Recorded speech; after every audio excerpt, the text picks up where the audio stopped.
This is a moment in Jewish history. In 2016, I went to Uman, Ukraine for Rosh Hashanah, and that's where I found my name on a tombstone and almost got arrested. But first, a little about the city.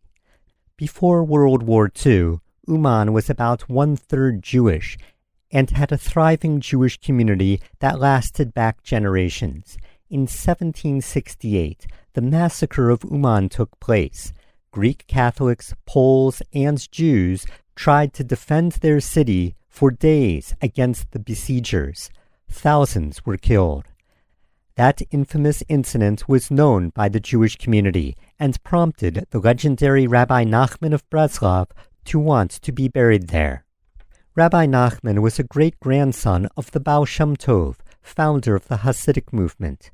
He is known for his songs, folk tales, and spiritual teachings, which include prayer and meditation. He told his followers to gather together on Rosh Hashanah, and over 200 years after his passing, they still are. I joined the thousands who arrived in Uman.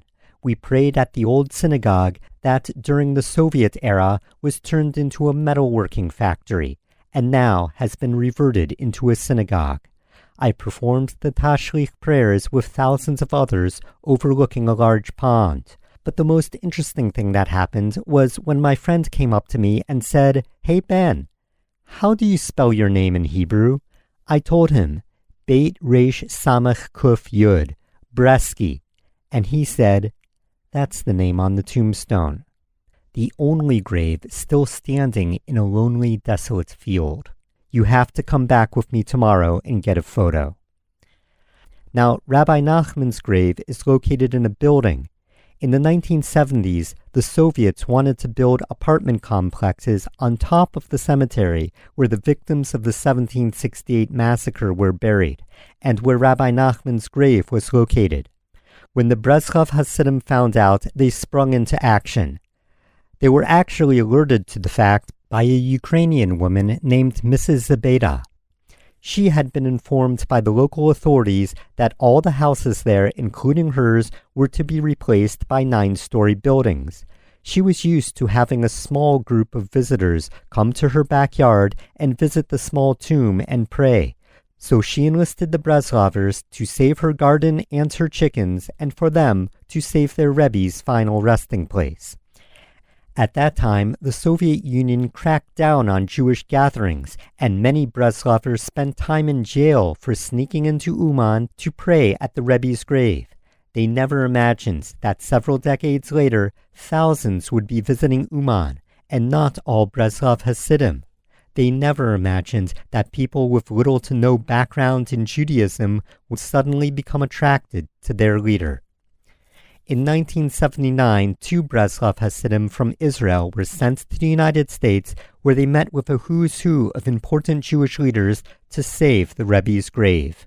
One had a contact with United States President Jimmy Carter. They drafted a letter explaining the significance of Rabbi Nachman. This letter ended up in the hands of the Soviet authorities when Carter met with Soviet leader Leonid Brezhnev at the Vienna summit.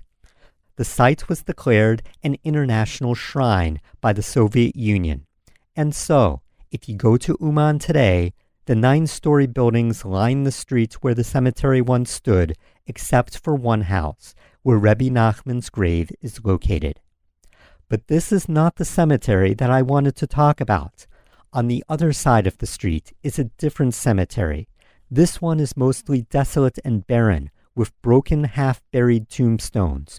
Only one grave has been refurbished. And what is the name on that grave? Beit Resh Samach Kuf Yud. And what does that spell? It spells Barsky, Rabbi Shimshon Barsky, a relative of Rabbi Nachman through his daughter Sarah. I am not related to him. My family is not from Ukraine, but it's the only grave in a desolate field, and the name is spelled exactly the same as my name in Hebrew, and so I had to get a photo of this. But it was Rosh Hashanah, and we do not use electronics on the holiday, so I had to wait until the next day. And that's when my friend and I got stopped by the Ukrainian police. Now, to get into this part of the cemetery, it's a little tricky because you have to weave your way through the broken and buried tombstones behind a fence, and that's where we heard someone yelling at us. It was several armed uniformed police. They called us over. I do not speak any Ukrainian, and they could not speak any English, and they would not let us leave.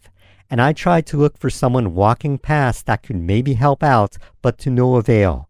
And now we were getting concerned, until finally one of the officers pulled out his cell phone, opened Google Translate, and wrote the following: "Where are the drugs?" My friend and I looked at each other. No, we do not have drugs. We are not sneaking into the cemetery to do drugs. And I started speaking in English. I said, "My name is Bresky, and that's Barsky, and it's spelled the same in Hebrew." And I pulled out my ID and I said, "See, Bresky, I just want to take a photo. I don't have any illegal substances." And somehow they let us go. And I got the photo. Uman is a fascinating place, and I would have liked to spend more time exploring. The Ukrainians that I met seemed equally fascinated by the Jews who visit their city every year and raise the economy by pouring in tourist money. On Pushkina Street, I saw a group of traditionally dressed young Ukrainian musicians playing traditional folk music, and watching them were a group of curious black hat-wearing Hasidic Jews. It sounded like klezmer music. And I saw growing wild beets and potatoes, the staple of Ashkenazic Jewish cuisine. I'll put some photos on the website. But as for now, I wish you a Happy New Year. Shana Tova, Gamar Hatima Tova, and see you next week.